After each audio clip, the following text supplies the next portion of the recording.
Okay. Okay. Do the Irish people feel part of a nation? I mean, are they proud of their country or how they show it? Yeah, definitely, because since we gained our independence from England, Ireland has become a very united country. So we take a lot of pride in like a cultural revival, kind of, where when the English took over, Irish language and stuff was taken out of schools and you weren't allowed to speak the Irish language. If you were caught speaking the Irish language, you get put in jail and stuff like that. So there's been a huge cultural revival bringing back Irish sports, which happens every Sunday, which is a really big ritual in Ireland. Catholic Mass, which is every Sunday. School is compulsory, or teaching English and Irish is compulsory in schools. So if you go to a primary school from the age of 4 up to about 12 or 13, you learn Irish and you have to learn Irish. So the only kind of like way you get away with that is if you're born in a different country. Like Ireland's very welcoming to new cultures and respect people's cultures, their home cultures when they move to our country. So they like, if people do not want to learn the Irish language when they move here, it's okay. And do you know Irish? Yeah. Fantastic. Nice. I know Irish to an extent. I wouldn't say I'm fluent in it, but I could definitely, if I was speaking to another Irish person, I could. But the longer you don't speak the language, the more you lose, I think. Yeah. So. How's the relationship between older brother sister and the youngest? I think it varies with families. So like families in the city might not be as close as families in the countryside. So I'm from the countryside and I think that like our family's so close, but people in the city, it might differ because the cities are obviously much more modern in Ireland and some of the countrysides are really past orientated. Like present also, but really past, like they don't want to let go of their traditions or they don't want to let go of like, sometimes all an Irish person knows is the 10 kilometres around them, you know, they don't want to travel to other places in the world, which is kind of a negative thing about the culture. Like some of the elderly people don't have any interest in any other countries. Yeah, I understand you. Okay, who is the person who keeps the family united? Again, I think it varies, but I think that there isn't a person. It's your mom and dad in general.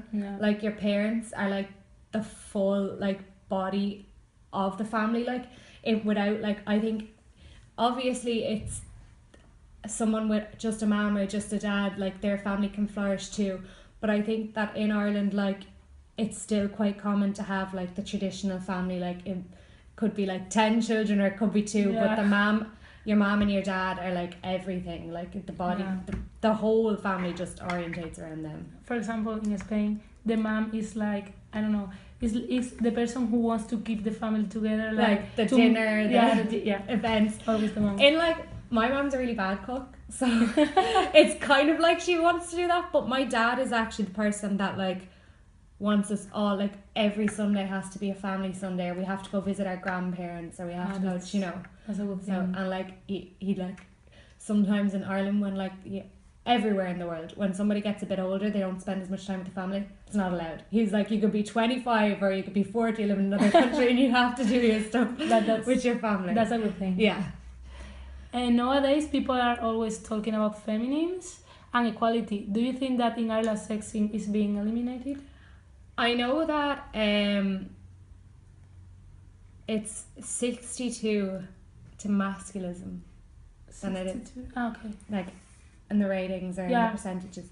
So I think that living in Ireland myself, I wouldn't realise that. I think that it's quite equal. Like if a guy says something to a girl says something back. And I do think compared to Dutch that the men might be a bit more full on or might think that they have a bit more power over women. But I don't think that there is like a major difference in the equality between like men and women. I think that it's quite fair, and like in a lot of big companies there's always like women figures like high up, and I think that it's nice. Okay, did I answer that right? Yeah. Is the spiritualism important for Irish people? Yeah, like what I was saying, like it's so important because like, you know, you're Catholic. Yeah, I am. So like spiritualism in Catholic is quite important. And because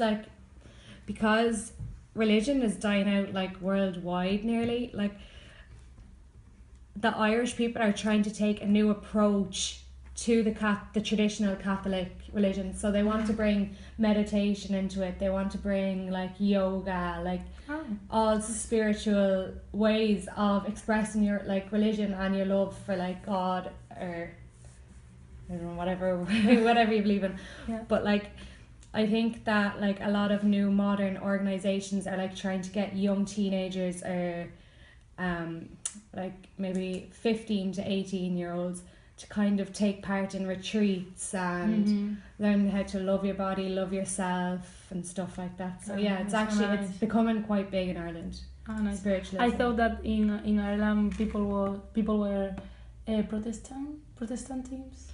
No, that's English. That's sorry. No, it's okay because in Ireland it is, but the English brought that to Ireland and it started taking over. So it's kind of like the same with the language. Like now they succeeded in taking over our language because I'm an English speaker, but Protestants and Catholics. It's really controversial thing in Ireland. Yeah, I know because when I went to Ireland, I did a free tour, and the guide told us that people was Protestant, but they were an art. Yeah, like